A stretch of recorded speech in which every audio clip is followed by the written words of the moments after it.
perceraian. Setelah Yesus selesai dengan pengajarannya itu, berangkatlah ia dari Galilea dan tiba di daerah Yudea yang di seberang sungai Yordan. Orang banyak berbondong-bondong mengikuti dia dan ia pun menyembuhkan mereka di sana. Maka datanglah orang-orang Farisi kepadanya untuk mencobai dia.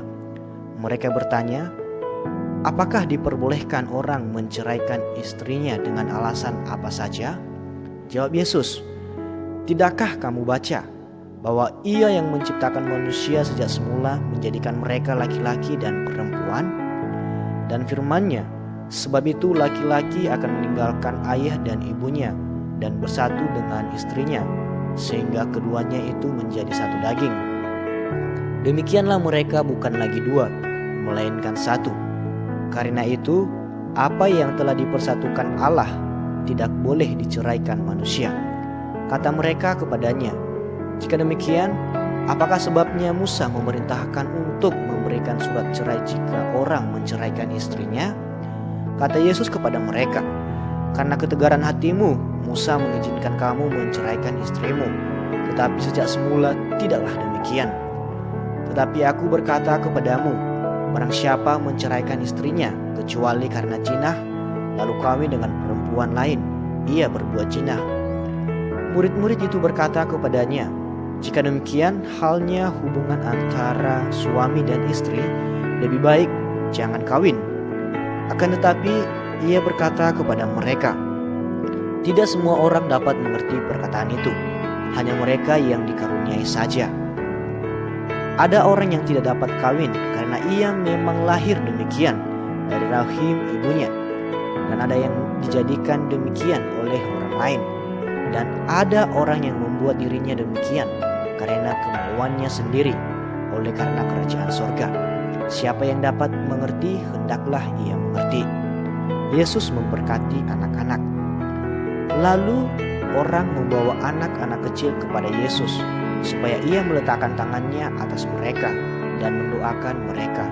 Akan tetapi murid-muridnya memarahi orang-orang itu. Tetapi Yesus berkata, biarkanlah anak-anak itu, janganlah menghalang-halangi mereka datang kepadaku, sebab orang-orang yang seperti itulah yang mempunyai kerajaan sorga.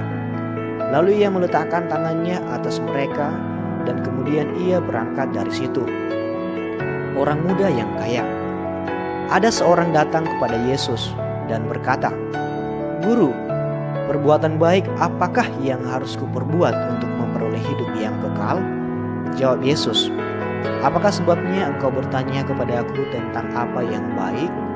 Hanya satu yang baik. Tetapi jikalau engkau ingin masuk ke dalam hidup, turutilah segala perintah Allah. Kata orang itu kepadanya, perintah yang mana? Kata Yesus, jangan membunuh, jangan berzina, jangan mencuri, jangan mengucapkan saksi dusta. Hormatilah ayahmu dan ibumu, dan kasihilah sesamamu manusia seperti dirimu sendiri. Kata orang muda itu kepadanya, semuanya itu telah kuturuti, apalagi yang masih kurang?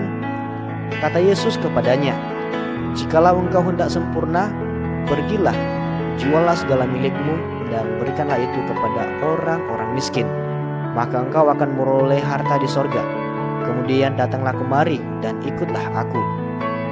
Ketika orang muda itu mendengar perkataan itu, pergilah ia dengan sedih, sebab banyak hartanya. Yesus berkata kepada murid-muridnya, aku berkata kepadamu, sesungguhnya sukar sekali bagi seorang kaya untuk masuk ke dalam kerajaan sorga. Sekali lagi aku berkata kepadamu, lebih mudah seekor unta masuk melalui lubang jarum daripada seorang kaya masuk ke dalam kerajaan Allah. Ketika murid-murid mendengar itu, sangat gemparlah mereka dan berkata, jika demikian, siapakah yang dapat diselamatkan? Yesus memandang mereka dan berkata, bagi manusia hal ini tidak mungkin, tetapi bagi Allah segala sesuatu mungkin. Upah mengikut Yesus. Lalu Petrus menjawab dan berkata kepada Yesus, kami ini telah meninggalkan segala sesuatu dan mengikut Engkau. Jadi apakah yang akan kami peroleh?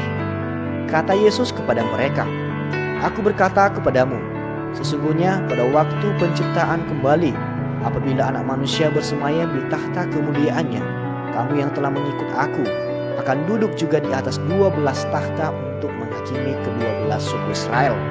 Dan setiap orang yang karena namaku meninggalkan rumahnya, saudaranya laki-laki atau saudaranya perempuan, bapa atau ibunya, anak-anak atau ladangnya, akan menerima kembali 100 kali lipat dan akan memperoleh hidup yang kekal.